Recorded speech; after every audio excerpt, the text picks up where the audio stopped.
विधानसभा निवडणुकीचं रणशिंग फुंकल्यापासून निवडणुकीच्या प्रचारासाठी ज्यांची प्रतीक्षा होती ते काँग्रेसचे नेते राहुल गांधी महाराष्ट्राच्या प्रचारामध्ये आज दाखल होत आहेत। जेव्हा प्रचार संपण्यासाठी अवघे काही तास उरलेले आहेत, लढाई ऐन भरात आलेली आहे आणि त्यावेळी रायगड जिल्ह्यातल्या महाडमधून राहुल गांधी यांचा प्रचार सुरू होतोय। त्यांच्या प्रचारासाठी स्वागतासाठी जय्यत तयारी महाडमध्ये झालेली आहे।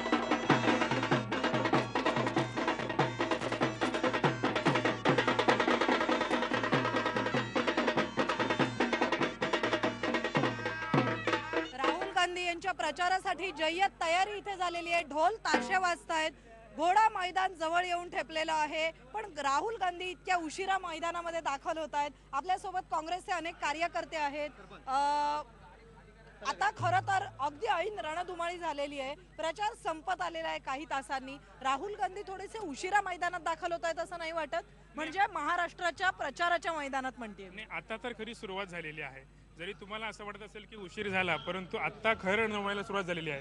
आमचे नेते माणिकराव जगताप साहेब यांच्या खास त्यांचं प्रेम आहे आणि म्हणून दिल्लीतनं एवढा मोठा नेता जो काँग्रेस पक्षाचा धुरंधर नेता उपाध्यक्ष आहे तो आज या महाड या नगरीमध्ये आलेला आहे। त्याबद्दल आम्हाला खूप आनंद झालेला आहे। राहुल गांधी जिंदाबाद, माणिक जगताप जिंदाबाद, काँग्रेस पक्ष जिंदाबाद। राज्यामध्ये काँग्रेसचं सरकार येईल असं वाटतं, कारण आघाडी तुटलेली आहे। प्रचारामध्ये एकमेकांवर टीका केली जाते राष्ट्रवादी आणि काँग्रेसकडून। आघाडी जरी तुटली असली तरी 100% काँग्रेसच बाजी मारेल राज्यात सुद्धा। शिवसेना आणि शाखा पक्ष फक्त लोकांची काय दिशाभूल करतायत, आम्ही हे करू ते करू, काही करू शकत नाही। लोकमत घेतलं त्यात सुद्धा आज काँग्रेसच्या मुख्यमंत्र्यालाच बहुमत आहे। राज्याचं मुख्यमंत्रीपद गेले अनेक महिने अनेक वर्ष सांभाळलं आणि त्यांची एक स्वच्छ प्रतिमा जी आहे ती सगळ्या लोकांना भावलेली आहे। मोदी साहेब असो किंवा शिवसेना असो, या सगळ्या मंडळींनी एक वेगळ्या प्रकारे लोकांमध्ये फक्त बोलणं, बाकी काही करणं नाही। राहुल गांधींच्या प्रचारामुळे सभेमुळे काय फरक पडेल असं वाटतंय राज्यात? महाडची सभा राज्यात फरक पडू शकेल? हा चिकार फरक पडेल। केंद्रात भाजपचं सरकार आहे, राज्यात भाजपचं सरकार आलं तर नागरिकांचा फायदा होईल असं अनेकांना वाटतं। काँग्रेस पक्ष जिथं पाहिजे असं माझं वैयक्तिक मत आहे।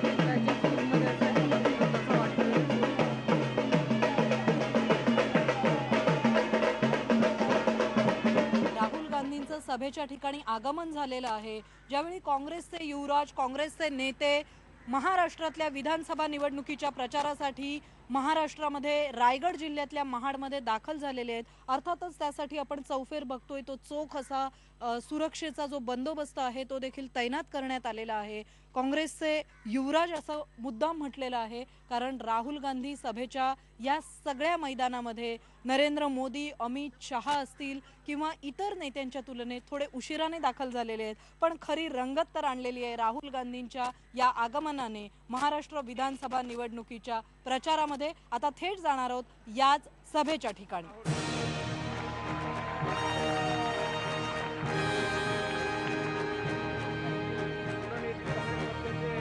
महेंद्र खरत आदरणीय राहुलजींचं या ठिकाणी स्वागत करते। श्रीवर्धन मतदारसंघातील उदय कठे हे उमेदवार स्वागत करतील। मतदारसंघातील उमेदवार शिवाजी भारिक हे या ठिकाणी स्वागत करतील। राहुल गांधींचं भाषण ऐकण्याची उत्सुकता आहे? आहे भरपूर आहे। एकदम बरं वाटतं, खूप छान वाटतं। पहिल्यांदा महाडमध्ये आले त्याचं कौतुक वाटतंय। नरेंद्र मोदींची भाषणं टीव्हीवरून ऐकता आणि राहुल गांधी जेवढी इथे बघताय असं वाटतं राहुल गांधी कमी पडतायत कुठे की बरोबर फाईट देतायत असं वाटतं? बरोबर पाहिजे, कमी नाही पडत आणि पडणार पण नाही मला तर वाटतंय। मोदींचे काय अच्छे दिन आने वाले, कसल्या गरिबांसाठी थोडे अच्छे दिन आने वाले, ते मोठे व्यापारी झाले ह्यांच्यासाठी अच्छे दिन आले। गोर गरीब झोपडपट्टीतल्या लोकांसाठी कुठे अच्छे दिन आलेले आहेत? म्हणून काँग्रेस येणार। ते सगळ्यांना खोटं बोलून फसवलं मोदींनी। काय फसवलं? की अच्छे दिन आएंगे, अच्छे दिन एक पण दिन नहीं आया। गरीब का दिन आया नहीं, उसका ही दिन आया सब।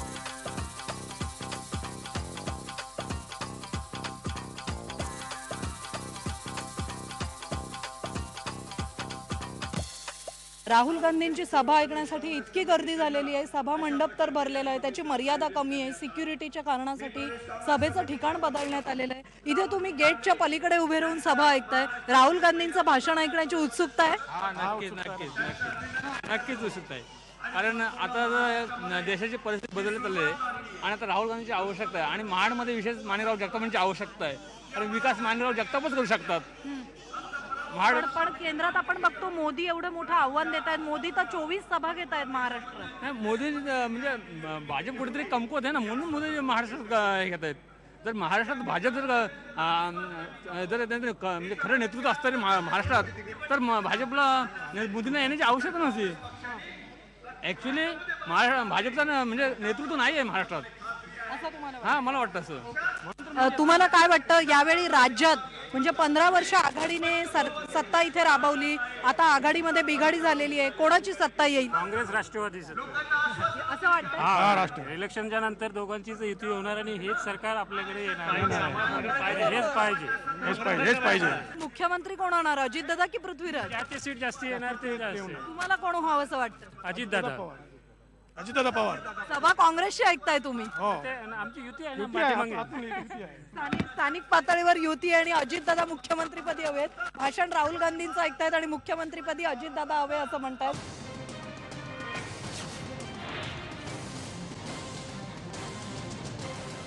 गरीब लोगों के नेता श्री राहुल गांधी जी को आमंत्रित करता हूं कि वो आवे और उसके पहले आप जोरदार तालियों के साथ, नारे के साथ उनका स्वागत करें. श्री राहुल गांधी.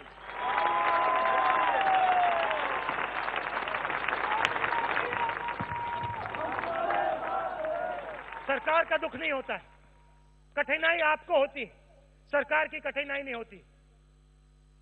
हम चाहते हैं कि ऐसी सरकार बने जब आपको दुख हो, आपके सामने कठिनाई हो, खासतौर से जो इस देश का गरीब है, जो महिलाएं हैं, तो आपको लगे कि भाई सरकार ने हमारी मदद की, सरकार ने हमारा हाथ पकड़ा और हम ये जो प्रगति की लड़ाई लड़ रहे हैं, हम अकेले नहीं लड़ रहे हैं.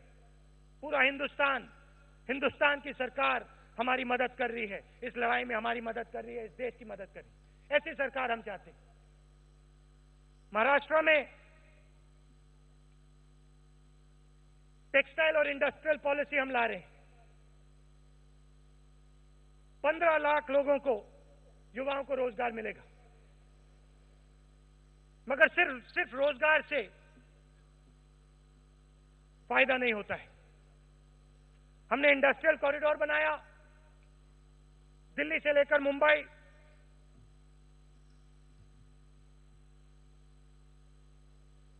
और रोजगार आपको मिलेगा. मगर सिर्फ रोजगार से काम नहीं होता है. अस्पतालों की जरूरत होती, शिक्षा की जरूरत होती, दवाई की जरूरत होती, गरीबों को मदद करने की कानून की जरूरत होती. ऐसी सरकार हम चलाते हैं. यहां सूखा पड़ा था, तब कौन आपके पास आया? कांग्रेस पार्टी की सरकार आई, हम आपके साथ खड़े हुए, ड्राउट रिलीफ का बड़ा काम किया. सबसे बड़ा ड्राउट रिलीफ का ऑपरेशन हमने किया. आपके जो लोन थे वो कैंसिल किए, बिजली के बिल आपके जो थे वो माफ किए, क्योंकि हमें मालूम था कि आपके ऊपर कठिनाई आई, आपके घरों में मुश्किल है, दुख है. इसलिए हम आए, सरकार आई और सरकार ने आपका हाथ पकड़ा. इसलिए हम राजीव गांधी जीवन दया स्वास्थ्य योजना चलाते हैं.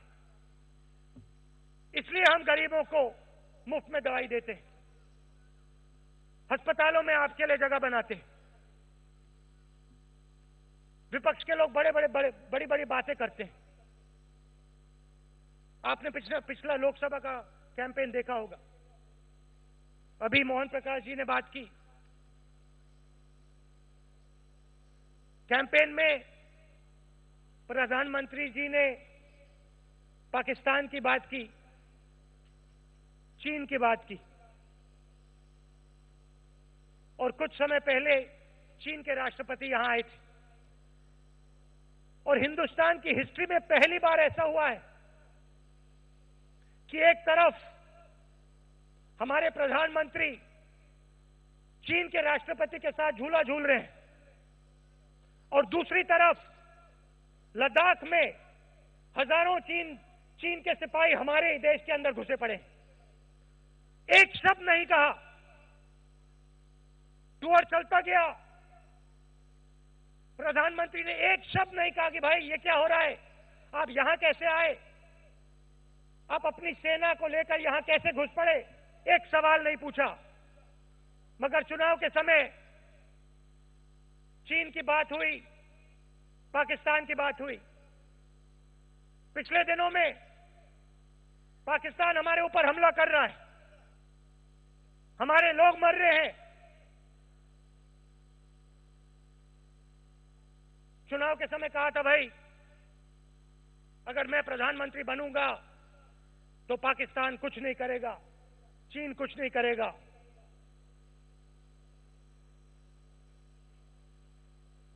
कहना आसान होता है, करना अलग होता है।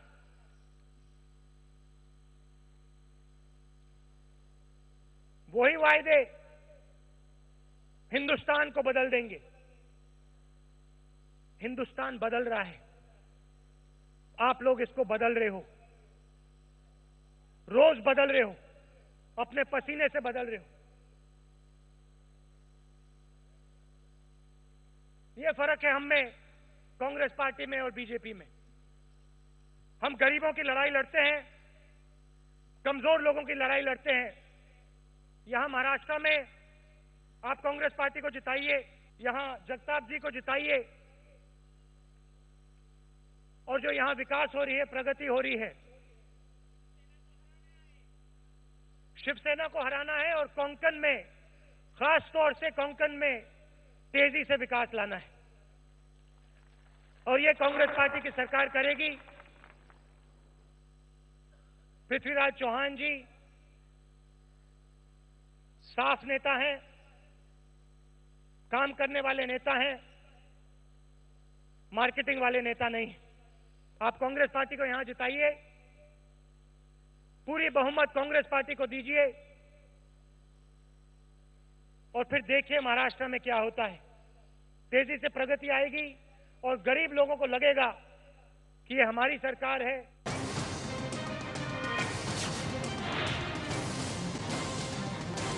इंदिरा कांग्रेस, इंदिरा कांग्रेस।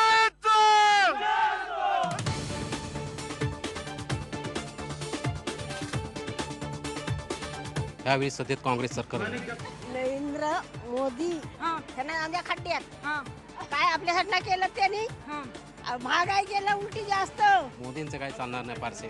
जे युवक वर्ग आहोत त्यांच्या आधी ऊर्जा शक्ती निर्माण झाली आहे. मुख्यमंत्री काँग्रेसचा व्हावा असं वाटतं. एकदम शांत संयमी आहेत आणि योग्य ते निर्णय बरोबर घेतात ज्यावेळेस घ्यायला हवेत तसे. काँग्रेसचा हात हा मातीच्या साथ. चांगले लोक निवडून यायला पाहिजे. मुख्यमंत्र्याच्या खुर्चीत कोण हवं? मुख्यमंत्री त्यांचं नाव नाही आम्हाला येत ना. कुठल्या पक्षाचे हवेत?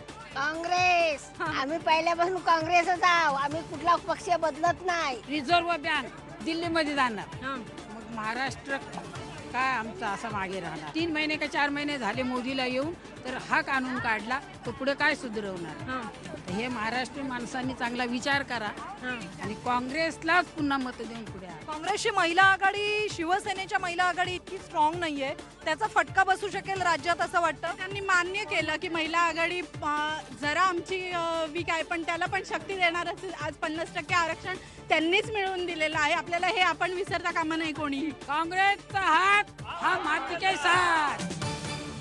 तुमच्या प्रचारासाठी आज राहुल गांधी मैदानात आले होते, पण यासोबतच इथल्या अशा कोणकोणत्या लढती आहेत ज्या लढतींवर राहुल गांधींच्या आजच्या सभेचा परिणाम होऊ शकेल आणि तो पॉझिटिव्ह असेल की निगेटिव्ह असेल? निश्चितपणे इथल्या ज्या लढती आहेत त्याच्यामध्ये याचा उपयोग आम्हाला सिंधुदुर्ग जिल्ह्यासाठी निश्चितपणे होईल, रत्नागिरी जिल्ह्याला होईल, रायगडला होईल आणि ठाण्याला होईल. संपूर्ण कोकणामध्ये राहुलजींच्या ह्या सभेचा परिणाम होईलच होईल, परंतु महाराष्ट्रासाठी एक दिशा दिली जाईल आणि महाराष्ट्रासाठीही नंबर 1चा उपयोग राहुलजींच्या सभेचा मॅडम. लोकसभा निवडणुकीतल्या दणदणीत पराभवानंतर राहुल गांधींची प्रचार तोफ आज महाराष्ट्रातल्या मुलुक मैदानात दाखल झाली. पण या प्रचार तोफेच्या वेळी अनुपस्थिती जाणवली ती माजी मुख्यमंत्री पृथ्वीराज चव्हाण यांची. इतकंच नाही तर दूरदूरवर बसलेले मतदार भाषण ऐकत असताना राहुल गांधींची झलक दाखवण्यासाठी इथे स्क्रीन्स देखील लावण्यात आल्या नव्हत्या, हे विशेष. प्रचारामध्ये काहीशी पिछाडी घेतलेले राहुल गांधी येणाऱ्या काळात आपल्या सभांच्या माध्यमातून प्रचारामध्ये आणि मतदानामध्ये आघाडी मिळवतायत का हे बघावं लागेल.